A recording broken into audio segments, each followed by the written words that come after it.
Transfer pricing के provision को लाए गए, मैंने आपको बता दिया। मल्टीनेशनल कंपनीज क्या करती थी, आपस में ट्रांजेक्शन करके ट्रांजेक्शन को मैनिपुलेट करती थी और टैक्स बताती थी। हाई टैक्स कंट्री में प्रॉफिट कम कर देती थी, लो टैक्स कंट्री में प्रॉफिट बढ़ा देती थी और टैक्स का फायदा लेती थी।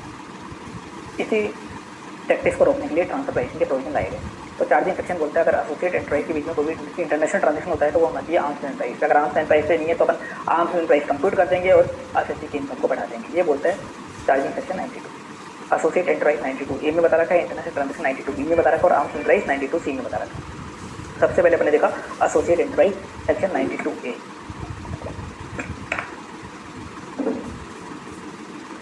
एंटरप्राइज मतलब बता रखा है कोई भी पर्सन जो बिजनेस करता है।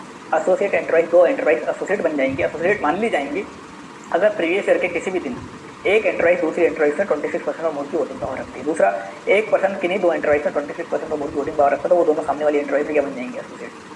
अगर तरह का एक एंटरप्राइज दूसरी एंटरप्राइज को लोन देती है, लोन भी कितना देती है, दूसरी एंटरप्राइज से जो टोटल है उनकी बुक वैल्यू का 51% या उससे ज़्यादा का लोन देती है, दोनों बन जाएंगे एसोसिएट। आगे बता रखा है एक एंटरप्राइज दूसरी एंटरप्राइज की टोटल बोलेंगे कि 10% या उससे ज़्यादा की गारंटी देती है, दोनों बन जाएंगे एसोसिएट। आगे बता रखा है एक एंटरप्राइज दूसरी एंटरप्राइज के more than half board of director appoint करती है या वन एग्जीक्यूटिव डायरेक्टर अपॉइंट कर देती है, दोनों बन जाएंगे एसोसिएट। आगे बता रखा है एक पर्सन किन्हीं दो एंटरप्राइज के more than half board of director appoint करता है या दोनों एंटरप्राइज से एटलीस्ट वन बन जाएंगे। आगे बता रखा है आगे बता रखा है एक पर्सन किन्हीं दो एंटरप्राइज के more than half board of director appoint करता है या दोनों एंटरप्राइज से at least one executive director appoint कर देता है, वो सामने वाली दोनों क्या बन जाएंगे, एसोसिएट बन जाएंगे। आगे बता रखा है एक एंटरप्राइज की मैन्युफैक्चरिंग होली डिपेंडेंट है दूसरी एंटरप्राइज के know how patent copyright secret formula पे, दोनों बन जाएंगी एसोसिएट। आगे बता रखा है एक एंटरप्राइज की जो रॉ मटेरियल रिक्वायरमेंट है 90% दूसरी एंटरप्राइज सप्लाई करती है और वो दूसरी एंटरप्राइज जो सप्लाई कर रही है वो खुद प्राइस और टर्म्स डिसाइड करती है, दोनों बन जाएंगी एसोसिएट।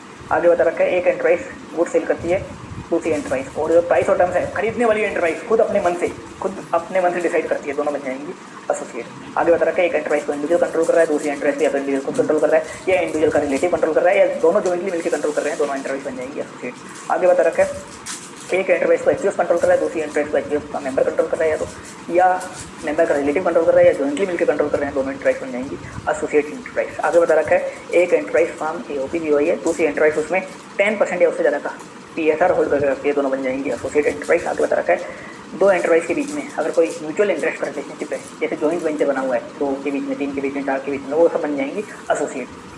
आगे देखा था अपने 92 की इंटरनेशनल ट्रांजेक्शन, अगर कोई ट्रांजेक्शन हुआ है दो या दो से ज़्यादा एसोसिएट एंटरप्राइज के बीच में जिसमें कम से कम एक क्या है नॉन रेजिडेंट, कम से कम एक नॉन रेजिडेंट है, वो बन जाएगा इंटरनेशनल ट्रांजेक्शन। कम से कम एक क्या होना चाहिए नॉन रेजिडेंट। आगे बता रखा है ट्रांजेक्शन कुछ भी हो सकता है, परचेज का, सेल का, लीज का, सर्विस का, लैंडिंग और बोरिंग मनी का, कोई भी ट्रांजेक्शन हो सकता है जो प्रॉफिट को क्या करे अफेक्ट करे, जो प्रॉफिट को अफेक्ट करे कोई भी ट्रांजेक्शन वो हो सकता है। आगे बता रखा है वो international transaction arms level price पे होना चाहिए। अगर आर्म्स लेवल प्राइस पे नहीं है तो भी कोई दिक्कत वाली बात नहीं है, आपको इनकम में एडजस्टमेंट करना पड़ेगा।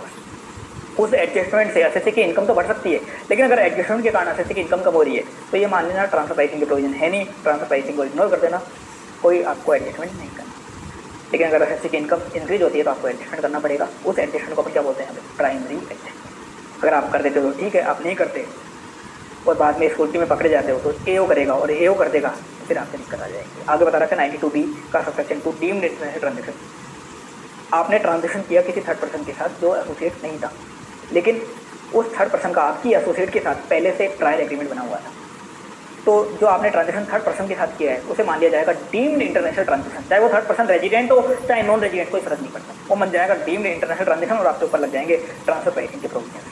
आगे बता रखा है आर्म्स लेवल प्राइस कैसे निकालोगे, 92C में बता रखा है कुछ मेथड बता रखे हैं, comparable uncontrol price method, refill price method, cost plus method, profit split method और ट्रांजेक्शन नेट मार्जिन मेथड। इनमें से जो भी मोस्ट अप्रोप्रिएट मेथड है वो आपको सिलेक्ट करना पड़ता है प्रैक्टिकल लाइफ में, लेकिन क्वेश्चन में आपको दे रखा होता है कि ये मेथड लगाओ, उस मेथड से करना पड़ता है। बोल दिया कब लगाओ, कब लगाना पड़ता है, पीएसएम लगाओ, पीएसएम लगाना पड़ता है, टीएनएमएम लगाओ, टीएनएमएम लगाना पड़ता है। क्वेश्चन में कुछ नहीं दे रखा, ऐसा होगा नहीं, फिर भी मान लो ऐसा हो जाता है गलती से तो फिर आप कब लगा के क्वेश्चन सोल्व कर सकते हैं।